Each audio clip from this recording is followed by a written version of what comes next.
Tony Bruce, CPA, more than just an accountant, back in the studio here. Good to see everyone. I've been doing a lot of reading. As a matter of fact, I see something right here, right now, that I took a look at that said Tesla paid zero tax in one of the most recent years in their financials. And, when you see big corporations, big billion-dollar entities start to have a zero tax bill, a lot of people get upset. They think that, well, the company's not paying enough taxes and the like. So in this writing, they don't really get into what happened and why. So let me just point out a couple of items to you. And ironically, where I want to go with this is that even you as a small business owner have access to some of these same strategies. So for example, in the article, in the writing, it says, hey, well, they used accelerated depreciation. Well, what is accelerated depreciation? Well, for example, if you're a plumber, a tradesperson, electrician, and let's say you buy a fleet of vehicles, 3 or 4 pickup trucks, or 10 or 20 pickup trucks, do you know that you can take accelerated depreciation on those and write them off immediately? There's an incentive there for folks to have that type of capital and deploy it in the economy. Now, here's the argument with all these strategies. Who's better off? Is it better off to have the company invest their money, or is it better off to have the company pay more taxes and then the government handle how they're going to disperse the monies that they've collected? And my point is there's probably a balance somewhere. And in particular, when you keep the taxes on businesses in general lower, you tend to grow the economy, and you tend to be in a situation where you'll actually potentially generate more tax revenue in a positive way. So again, accelerated depreciation. Tesla set up new factories, they bought new equipment, they deployed new technologies in order to develop their vehicles and develop whatever other technology is coming. The other thing it talks about is other credits. Well, what are other credits?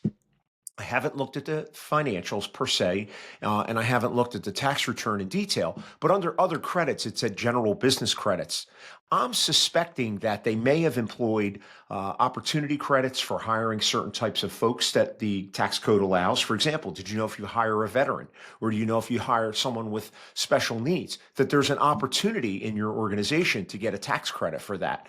Did you also know that there's something called the research and development tax credit?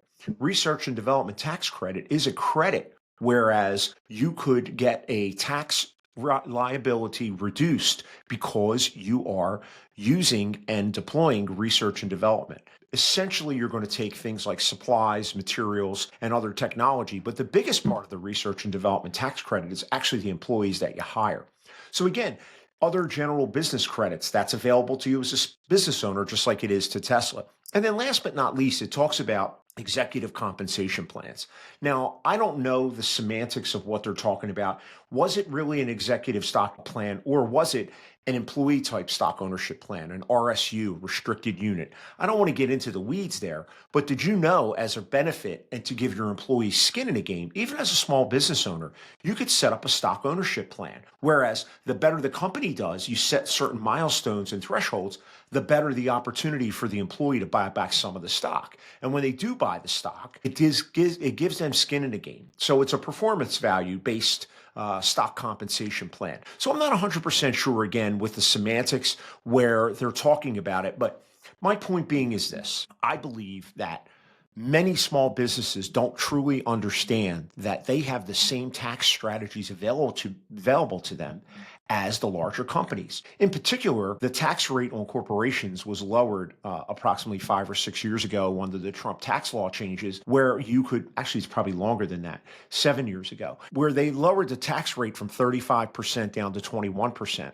Now that's set to expire later this year, and we'll see what's coming down the road. But again, the point being is that that's the same corporate tax rate that any C corporation has, whether you have 5 employees, whether you have 3 employees, or whether you have thousands of employees. Now, whether or not you should be set up as an S corporation or a C corporation or an LLC taxed as one of those, that's a different strategy and a different conversation. But still, the point remains. You have the same capabilities available to you in the form of accelerated depreciation, equity or stock-based plans for compensation, so you give your employees skin in the game, and then other credits like the research and development tax credit. Another great opportunity, cost segregation. Cost segregation is a form of accelerated depreciation. So if you own rental properties or you bought a new factory or you bought a new warehouse or a new office for your small business, now you can take advantage of specialized studies to utilize and get bigger depreciation deductions up front. Again, all of these strategies and all of these rules are written to incentivize you to employ and deploy capital. So who, again, is better off deploying that capital, do you feel? Comment below. Is it you, the small business owner, or even the bigger companies? Or is it the government in the form of higher taxes and then have them divvy out how they see fit to utilize the tax code? My ideas would be that it's obviously somewhere balanced in between, right? You have a smaller business not taxed as high. There's an opportunity to do some of the strategies as well as continue to hire more people. I hope that makes sense. So let's take a look. Let's talk. Don't forget to like and subscribe. Hit the notify button as we'll be producing more and more of these each day. Good forward and looking forward to talking to you. Tony Bruce, CPA, more than just an accountant. Have a great day.